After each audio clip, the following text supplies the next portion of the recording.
Le film culte de Monsieur Night Shyamalan, Sixième Sens, 1999, continue de faire parler de lui. Ce thriller emblématique a révolutionné le paysage cinématographique et est devenu un véritable phénomène culturel, intemporel. Ce film culte, au récit captivant, a tenu tous les spectateurs en haleine. Avec les légendaires Bruce Willis et Haley Joel Osment à l'affiche, il a donné vie à cette histoire mythique, récoltant 6 nominations aux Oscars. C'est indéniable. Le Sixième Sens est un chef-d'œuvre du cinéma. Mais derrière cette histoire troublante se cachent d'étranges faits que vous ignoriez probablement. L'audition de Haley Joel Osment fut légendaire. Malgré son jeune âge, il possédait déjà un talent exceptionnel, ce qui transparaissait dans sa performance à l'écran. À l'époque, il n'avait que 10 ans et savait déjà qu'il avait le potentiel pour décrocher le rôle. Quand Haley Joel Osment est entré pour son audition, il est arrivé comme s'il était chez lui. Sa cravate soigneusement nouée lui donnait une allure assurée. Après avoir demandé 30 secondes de silence, il s'est glissé dans son personnage, se détournant du mur, les joues baignées de larmes, et a déclamé son monologue avec une authenticité brute et une peur enfantine qui ont laissé toute la salle sans voix. Après sa prestation, tout le monde resta figé et le directeur de casting, Ike Kaufman, s'attacha à lui et ressentit le besoin de le protéger. De son côté, Shyamalan luttait désespérément pour retenir ses larmes. L'audition terminée, la recherche officielle pour le rôle de Cole, pour lequel Osment avait auditionné, fut annulée. Aucun autre enfant n'a su prononcer cette réplique avec autant de profondeur qu'Osmond. Il y avait chez lui une authenticité qui ne requérait aucun effet spécial. Il a également su transmettre la vulnérabilité et la force nécessaires au personnage de Cole. La sincérité et la justesse émotionnelle d'Osmond ont constitué le fondement de toute sa performance, et Shyamalan fut tellement impressionné qu'il encadra plus tard la cravate dans un cadre vitrine dans son bureau comme un souvenir précieux. Bruce Willis a joué dans Le Sixième Sens dans le cadre d'un accord avec Disney. Quelques années avant la sortie du film, il devait tenir le rôle principal dans un autre long-métrage Disney intitulé The Broadway Brawler. Cependant, plusieurs événements malheureux ont empêché la réalisation de ce film. La création de ce film Disney fut un processus complexe. Bruce Willis n'en était pas seulement l'acteur principal, mais également le producteur. De ce fait, il avait le droit de prendre des décisions durant le tournage. Ainsi, il prit des décisions telles que le renvoi de la majeure partie de l'équipe, y compris le réalisateur, moins de 3 semaines après le début du tournage. Cela n'a pas plu à la direction. En fait, le chaos qui s'en est suivi a contraint Disney à abandonner purement et simplement le film, entraînant une perte colossale de 17,5 millions de dollars. Bien entendu, Bruce Willis ne pouvait s'en tirer à si bon compte après une telle perte. Aussi, pour compenser, il a signé un contrat de 3 films avec le studio, stipulant qu'une partie de son salaire servirait à couvrir les pertes de Disney sur Broadway Brawler. Bruce devait jouer dans 3 films en vertu de l'accord. Le premier était Armageddon, le deuxième Le Sixième Sens et le troisième The Kid. Grâce au Sixième Sens, il a empoché 10 millions de dollars. Après avoir encaissé les gains de ces 3 films, sa carrière d'acteur avait également pris un nouveau tournant. Michael Cera a auditionné pour le rôle de Cole. Difficile d'imaginer un monde où Haley Joel Osment n'aurait pas incarné Cole dans Le Sixième Sens. Mais cela aurait pu arriver sans son audition magistrale. Il s'avère qu'un acteur célèbre, connu notamment pour son rôle dans Arrested Development, avait lui aussi auditionné pour ce rôle à l'époque. Michael Cera a révélé avoir auditionné pour le rôle de Cole à l'âge de 10 ans. Il a avoué ne pas avoir saisi le concept central du film à l'époque. Lors de son audition, il a donc interprété la scène sur un ton enjoué, sans l'intensité émotionnelle requise. Il se souvient d'une scène où Cole pleure et glisse une pièce de monnaie au personnage de Bruce Willis, mais il l'a joué sur un ton léger, sans émotion. Il a déclaré qu'il n'avait aucune idée que le film traitait de la vision des morts et que cela n'avait pas été mentionné dans le synopsis. Après avoir vu le film, il repensa à la scène qu'il avait lue pour son audition, celle où Bruce Willis dit « Je ne peux plus être votre médecin » et où Haley Joel Osment se met à pleurer et lui fait glisser une pièce de monnaie. Selon Sierra, c'était une scène très émouvante et je ne l'ai pas interprétée de cette façon. Il a déclaré dans une interview accordée à Esquire en 2009 « Je l'ai joué sur un ton optimiste. J'ai dit que la magie existe bel et bien avec beaucoup d'optimisme. » Le rouge est un langage caché. Le réalisateur du Sixième Sens, Shyamalan, et le directeur de la photographie, Tak Fujimoto, ont créé un code visuel secret utilisant la couleur rouge. Il ne s'agit pas d'un langage littéral, mais plutôt d'un langage symbolique, où les objets ou vêtements rouges dans une scène suggèrent un lien avec le surnaturel ou des moments de conflit émotionnel intense. Les objets rouges étaient un signe subtil de l'intrusion du monde paranormal dans le monde des vivants. On y trouvait des objets rouges comme une poignée de porte cramoisie, une balle rouge solitaire ou la statue de cire du saint de Cole. Aucun de ces objets n'était un simple accessoire. Il s'agit d'un code Morse cinématographique qui vous prépare au drame avant même que vous ne preniez conscience de la menace. Créer ce langage n'a pas été chose facile. L'équipe a réalisé 15 tests de coloration pour trouver la nuance de rouge parfaite.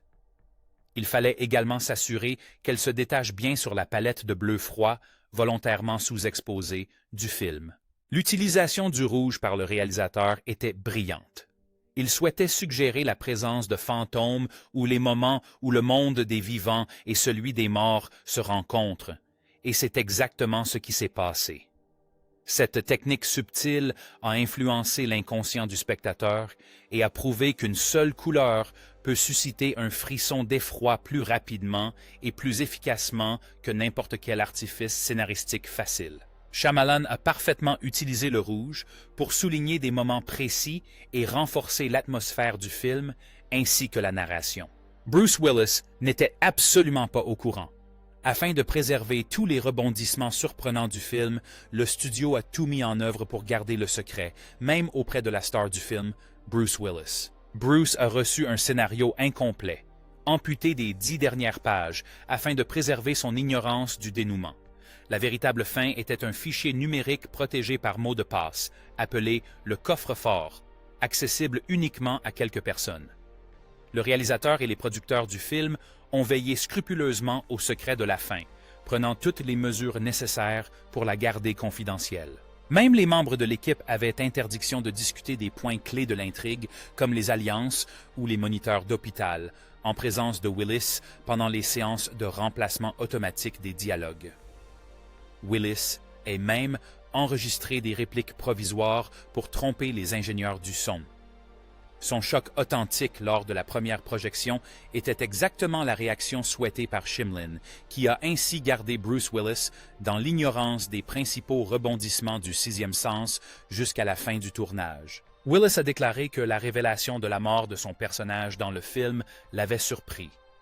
Même s'il connaissait les secrets du scénario, malgré le retournement de situation, Willis était resté pleinement investi dans le rôle, allant jusqu'à s'entraîner à utiliser sa main non dominante pour mieux incarner l'état de son personnage. En définitive, le scénario étant conçu pour révéler le retournement de situation d'un seul coup, il était difficile de tourner des scènes sans trop en dévoiler. La réplique culte « I see dead people » a failli être coupée au montage. Imaginez le film sans cette phrase devenue culte. Eh bien, elle a failli disparaître complètement. Avant la sortie du film, elle a subi le processus habituel. Des études de marché ont jugé la réplique potentiellement ringarde et les dirigeants du studio étaient déterminés à la supprimer. Cependant, Shyamalan n'était pas de cet avis et s'est battu avec acharnement pour que la scène ne soit pas coupée. Il a fait valoir que la réplique, prononcée d'un ton calme et sobre, était précisément ce qui la rendait si troublante. Pour convaincre ceux qui voulaient la supprimer, il a diffusé des enregistrements d'enfants décrivant leurs cauchemars d'une voix monocorde et inquiétante. Un silence de mort s'installa dans la salle lorsqu'il diffusa l'extrait, et finalement la réplique fut conservée. Elle devint l'une des plus célèbres de l'histoire du cinéma, prouvant qu'une simple phrase murmurée pouvait avoir un impact bien plus fort que n'importe quel dialogue verbeux. Le fait que cette réplique iconique ait failli être remplacée par une version plus longue est pour le moins troublant. La version finale, avec la réplique intacte telle qu'on la voit dans le film, mettait l'accent sur l'impact émotionnel des aveux de Cole et sur le lien entre Cole et Malcolm Crowe. Sans cette réplique, Le sixième sens n'aurait pas eu le même impact. Elle est devenue l'une des plus mémorables de l'histoire du cinéma. Donnie Wahlberg a subi une transformation spectaculaire. Bien qu'il n'apparaisse à l'écran que pendant une dizaine de minutes, il est surprenant de constater que Donnie Wahlberg a dû se métamorphoser pour incarner Vincent, l'ancien patient torturé de Malcolm. Cette transformation est d'autant plus remarquable qu'il n'est présent que brièvement dans le film. Donnie Wahlberg s'est investi pleinement dans son personnage et, pour incarner Vincent avec justesse, il a perdu 19,5 kg en seulement 5 semaines. Selon Wahlberg, il se souvenait que Knight lui avait dit que cette scène devait donner le coup d'envoi du film. Il a donc essayé de ne pas trop penser à la pression et à la responsabilité qui en découlaient. Il s'est plutôt efforcé de respecter le scénario et de rester fidèle à ce qu'il devait jouer pour y parvenir. Il a déclaré lui-même: « Je me suis dit que si je me retrouvais dans cette pièce face à Bruce Willis et Olivia Williams, sans avoir souffert ni vécu certaines situations théâtrales avant de tourner cette scène, comment aurais-je pu supporter mes vêtements? Sans parler de mon âme. »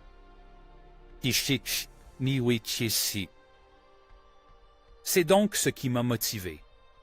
Son explication a prouvé qu'il avait dû suivre une méthode rigoureuse pour se préparer à la production. Il s'installa à New York et logea chez un ami, sans argent ni carte de crédit. Il jeûnait pendant 2 jours d'affilée, ne mangeant que des légumes et mâchant du chewing-gum toute la journée avant de partir arpenter les rues. Arrivé à Philadelphie, il passa la nuit à la Belle Étoile dans un parc et vécut une expérience pour le moins singulière. Le scénario a failli coûter son poste au président du studio. Lorsque Shyamalan a terminé l'écriture du scénario du Sixième Sens, il ne l'a pas vendu au premier venu. Au contraire, il a assorti les conditions de son contrat de conditions strictes et a fixé un prix exorbitant. Il ne s'est pas contenté de laisser les studios parcourir l'histoire sans conviction. Il a précisé que s'il souhaitait lire le scénario, il devrait accepter d'emblée l'offre minimale d'1 million de dollars et qu'il devait être engagé comme réalisateur.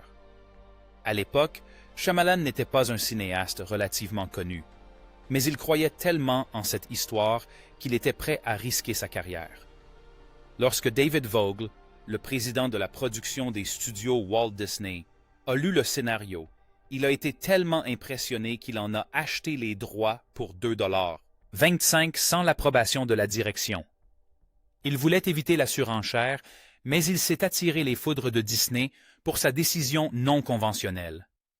On lui a demandé de restructurer son contrat et de renoncer à une partie de son pouvoir présidentiel. Face à son refus, il a été licencié en juillet 1999, quelques semaines seulement avant la sortie du film en salle. Ironie du sort, Le Sixième Sens devint un immense succès, rapportant plus de 672 millions de dollars dans le monde. Avant cela, Disney avait si peu confiance dans le film qu'il avait vendu les droits de production à Spyglass Entertainment, conservant uniquement les droits de distribution et seulement 12,5% des recettes au box-office. Le caméo coupé au montage de Shyamalan aurait-il pu changer complètement l'atmosphère du film? S'il y a bien une chose pour laquelle Shyamalan est connu, ce sont ses apparitions furtives. Dans Six Senses, il tenait initialement un rôle bien plus important et intense émotionnellement que le public n'a finalement pas vu. Son caméo final, dans la version sortie en salle, est une brève apparition dans le rôle du Dr. Hill, le pédiatre qui interroge Cole sur ses blessures à l'hôpital. Sa scène originale, que la plupart des spectateurs n'ont pas vue, était totalement différente et très troublante. Dans la version coupée, Shyamalan interprétait un pharmacien suicidaire. La scène était bien plus sombre et troublante et montrait son personnage à un point de rupture émotionnelle. Cette scène visait à illustrer la sensibilité de Cole envers son entourage. Elle devait souligner sa capacité à ressentir la douleur des gens, même ceux qui n'étaient pas des fantômes. Cependant, après le tournage, Shyamalan réalisa que la scène n'était pas ce dont le film avait besoin. Elle risquait d'éclipser le parcours de Cole en détournant l'attention du message émotionnel principal. De plus, il était en grande partie insatisfait de son jeu d'acteur et prit donc la difficile décision de la supprimer complètement, optant pour une apparition plus discrète qui ne nuisait en rien à l'histoire. Bien que cette décision ne fût pas des plus importantes, elle illustrait néanmoins que l'instinct de cinéaste de Shyamalan primait sur son désir de faire une apparition. Il s'est toutefois donné une seconde chance et, depuis, il fait des apparitions occasionnelles à la manière d'Hitchcock dans tous ses films. Bruce Willis a appris à écrire de la main droite pour éviter de dévoiler le rebondissement majeur. Malcolm Crowe était mort depuis le début. Il a fait preuve d'une ingéniosité remarquable, allant jusqu'à apprendre à écrire de la main droite. Dans la vie, Bruce Willis est gaucher, mais pour le film, on lui a demandé de tout faire de la main droite. Vous vous demandez peut-être pourquoi. Parce qu'une alliance à la main gauche aurait été un signe évident que quelque chose clochait. Si les spectateurs avaient remarqué le moindre détail, comme l'absence d'alliance après la scène cruciale où il est abattu, cela aurait immédiatement révélé la mort de son personnage. Shyamalan et toute l'équipe étaient déterminés à dissimuler la moindre incohérence, comme l'absence d'une alliance. Alors, au lieu d'écrire de la main gauche et de risquer que la caméra ne remarque pas l'absence de bijoux, Willis s'est entraîné avec sa main droite. Un détail mineur, certes, mais un détail brillant qui reposait sur une subtile diversion. Ce n'est qu'un exemple parmi d'autres de ce que les cinéastes sont prêts à faire pour que le grand retournement de situation ne soit pas dévoilé avant l'heure. La performance de Bruce était primordiale et indispensable pour parachever l'illusion. Il dégageait tout au long du film une aura distante et introspective qui évoquait le deuil, même si la réalité était bien plus sombre. La plupart des spectateurs ont manqué ce détail lors de leur premier visionnage. Il est donc intéressant de constater à quel point cette subtilité rend le second visionnage plus enrichissant. Il y avait des indices dans la garde-robe de Malcolm. Les vêtements sont un élément crucial du cinéma et bien souvent, leur choix est rarement le fruit du hasard, surtout dans les histoires mystérieuses comme le sixième sens. C'est pourquoi, si vous observez attentivement la garde-robe de Malcolm Crowe, vous découvrirez quelque chose d'étrange. Tout au long du film, il porte une tenue similaire. Son ensemble, chemise bleue, pull bordeaux et manteau marron, ressemble trait pour trait à ce qu'il portait la nuit où il a été abattu. Il ne s'agissait pas d'un simple choix de costume bâclé, mais d'un indice significatif, intentionnel et même symbolique semé par le réalisateur pour annoncer la mort de Malcolm. L'idée était que la mort de Malcolm l'empêchait de changer de vêtements et le condamnait à rester figé dans cet instant pour toujours. Pourtant, sa tenue évolue subtilement tout au long du film. Tantôt il perd son manteau, tantôt son pull. Ces petits changements passent inaperçus aux yeux du spectateur, mais ils constituent une métaphore visuelle de son statut fantomatique. Ce stratagème vestimentaire correspond parfaitement à la façon dont les fantômes sont généralement traités au cinéma. Ils existent dans une sorte de purgatoire, inconscient de leurs conditions, répétant les mêmes gestes sans se rendre compte que le monde a continué d'avancer sans eux. En réalité, les indices étaient sous nos yeux, et c'est ce qui rend leur découverte d'autant plus brillante. Le choix des vêtements a joué un rôle crucial en créant une fausse piste et en constituant une révélation.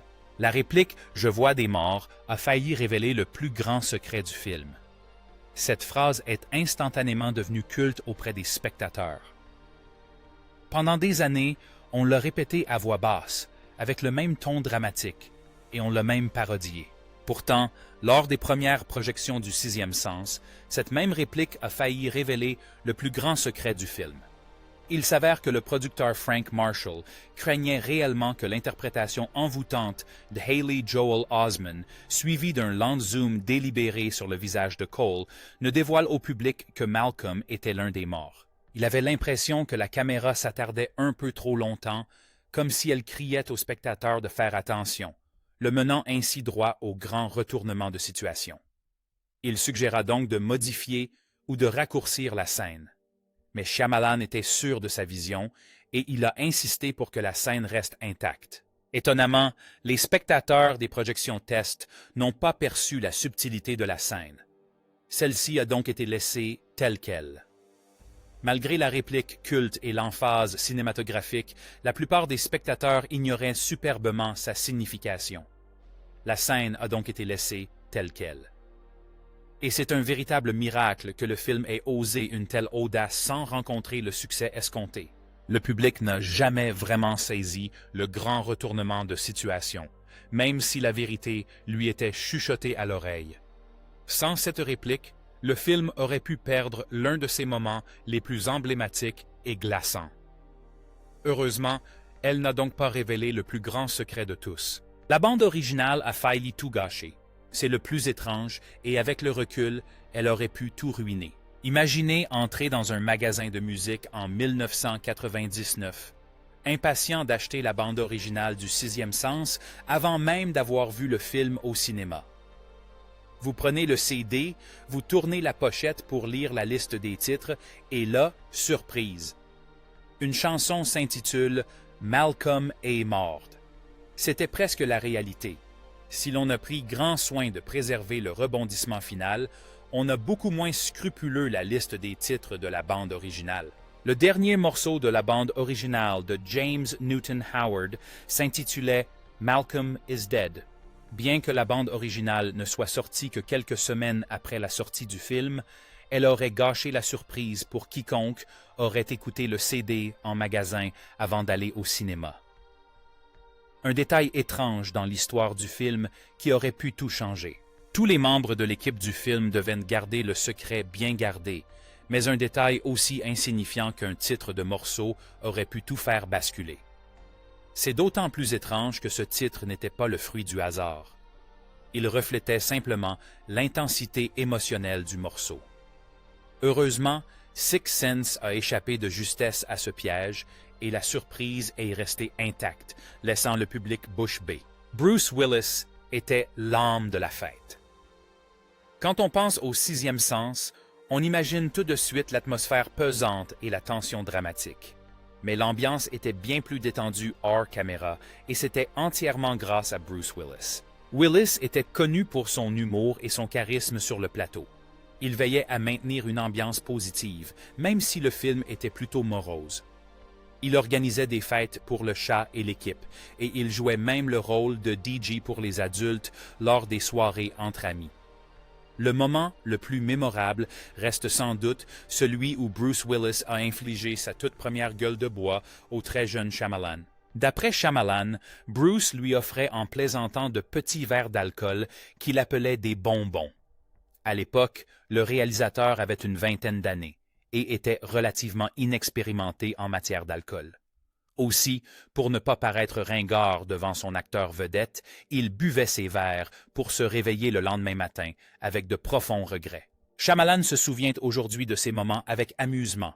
Il les perçoit comme une initiation officieuse à Hollywood. Cette anecdote, typique des coulisses du tournage, apporte une touche de familiarité et d'humanité à un film qui, par ailleurs, a profondément bouleversé le public. Willis a su trouver un juste équilibre. Il a apporté de l'humour et un esprit de camaraderie qui ont rendu le processus de tournage intense supportable. Il existe une scène coupée dans une aile d'hôpital. L'une des scènes les plus troublantes du Sixième Sens n'a en réalité jamais été retenue au montage final. Lors d'une séance de questions-réponses sur Reddit, Haley Joel Osment a révélé qu'une scène terrifiante se déroulait initialement dans un hôpital. Cole y traversait une aile hantée par des fantômes mutilés et défigurés.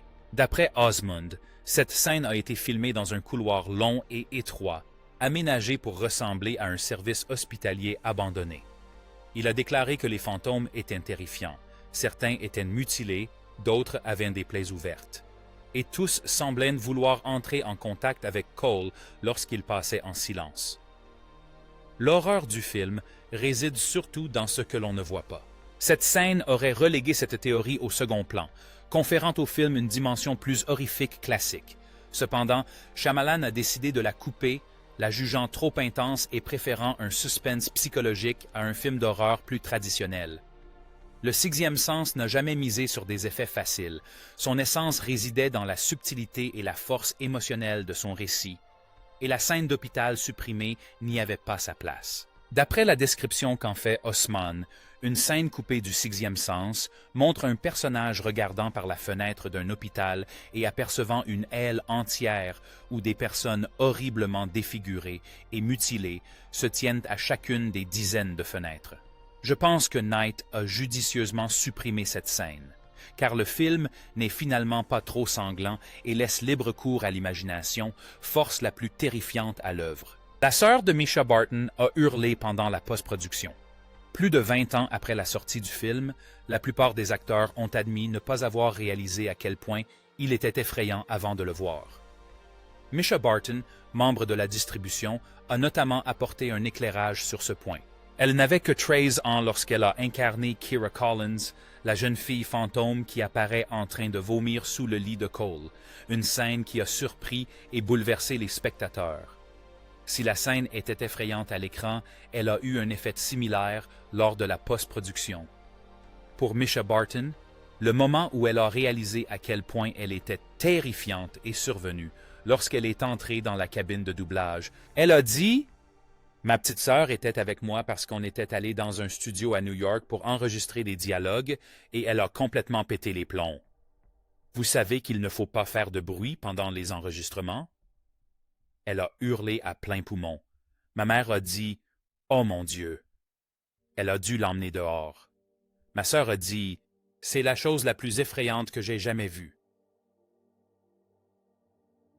Cette expérience fut si intense que les membres de l'équipe auraient interrompu la séance pour s'assurer que la jeune fille allait bien. Cet incident confirma l'incroyablement réaliste de la performance de Barton. Pour elle, ce fut un moment de grande fierté. Elle avait su transmettre une émotion brute et une horreur qui terrifiait même sa propre famille. Aujourd'hui encore, la scène de Kira reste l'un des moments les plus troublants du sixième sens. Et le fait qu'elle ait pu effrayer quelqu'un pendant la post-production témoigne du talent exceptionnel de Barton dès son plus jeune âge. Comment ils ont capturé le souffle de Cole. Vous serez surpris d'apprendre que l'un des effets les plus troublants du sixième sens n'était pas en image de synthèse. Il était réel. Lorsque Cole aperçoit des corps sans vie, l'un des indices visuels les plus marquants est son souffle qui devient d'un blanc glacial, visible dans l'air, comme s'il était soudainement enveloppé par un froid intense.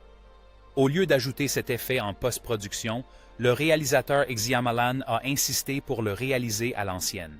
Selon Osmond, il recouvrait les plateaux d'une immense bâche en plastique et y insufflait de l'air froid, jusqu'à ce que la température descende en dessous de zéro, permettant ainsi de voir leur respiration.